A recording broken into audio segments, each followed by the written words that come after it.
ఎవరైనా నీ పేరు అనుకుంటే చాలు కోపంతో ఎర్రబడి కసిరే నా కళ్ళు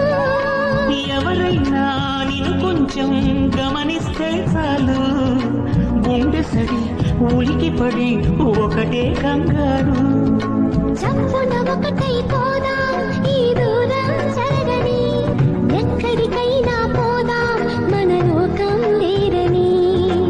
ఎవరికి ఏమాత్రం కనిపించం పొమ్మని ఆ క్షణమే మన కోసం ఏకాంతం చూడని చిటికే వేసి పిలిచే ప్రేమ మనతో చేరగా మనలో చేరి కరిగే ప్రేమ మనమై మారగా ఏమైందో ఏమో నా మదిలో ఈ వేళ ప్రేమయ్యిందో ఏమో అనుమానం కలిగే